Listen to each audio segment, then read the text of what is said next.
So then, the Cookout clash at Bowman Grey Stadium. Let's talk about it for a couple of moments. And overall, an interesting race. I had the results spoiled for me through the posts feed on YouTube of all places. So I kept a special eye out to see how Ryan Preece would get on in this one. And just very quietly got on. And then when the going got tough, the tough got going. I mean, you could look at who else was up at the front with him. You could see a little bit of Carson Hocevar, but quite a lot of laps led in the end for Shane van Gisbergen. I was incredibly impressed by that. I know technically down in 20th at the end of it, but that doesn't really do justice to where he ended up. A bit like Bubba Wallace, who ended up a lap down in the main clash after being tapped around by his good friend Ryan Blaney, who ends up with third in the race. Briscoe had a good run.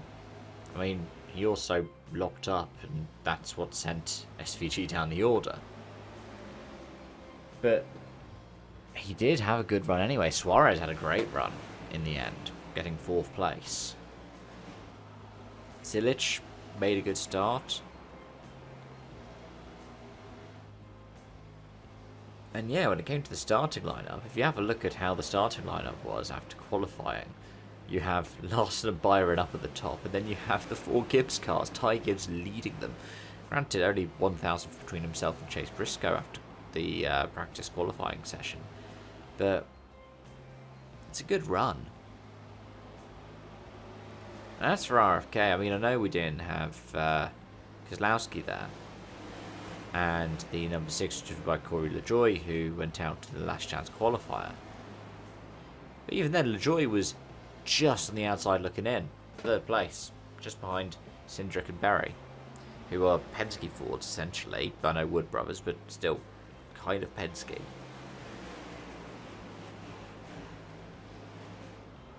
And hey, it's not like what Cody Ware experienced, which was that the Fincham 66 and the Myers and Merivet were ahead of him in the last chance qualifier. Ware was ahead of Herbst, who got caught in a couple of incidents. Bowman pulled off, and as did Gilliland. Bowman because he was sealed to be in anyways by the time that he recognised that Berry and Cindric were getting through.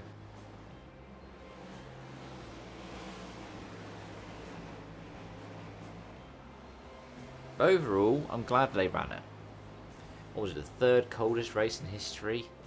They were actually racing in the snow. Well, sleet, but let's say the snow. Because there was still snow on the sides of the track.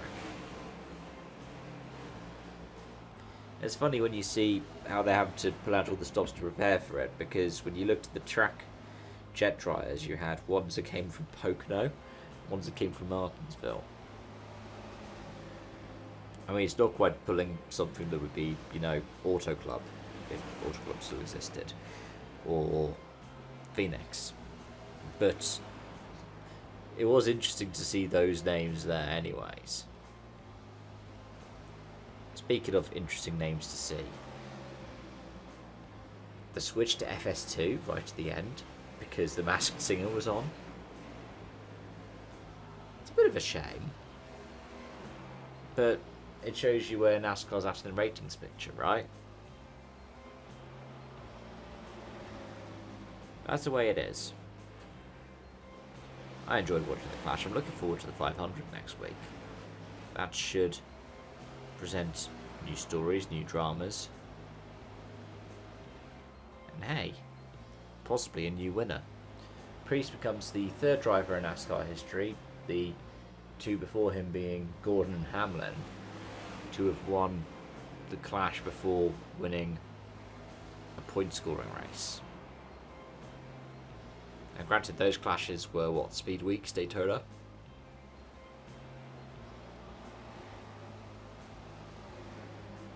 But I do want to end by talking about Preece, because I know people are talking about him having to come back from basically having nothing to him 2 years ago. Like, yeah, he had a reputation for driving and had that almighty crash at Daytona as well. But a couple of years ago, he didn't have a drive, he didn't know where his career was going to be going. And now with the 60, which is still a loaned charter, goes out and wins. I would say quite convincingly. It's quite hard to, if I was to give out driver ratings for this race. It's quite hard to score where the drivers are at. Because there were some who were peaky and trophy, some who were consistent but not any kind of peaks or troughs. And Priest, well, was more like the latter, but did have great peaks. He won by seconds at the end of the race. And yeah, maybe it's the thing about being able to make the most of those conditions, but to win a race, you have to make the most of the conditions. It's just they were more pronounced, more extreme here. But let me know your thoughts in the comment section down below. Thanks for listening, watching, joining, folks, and till next time, bye for now.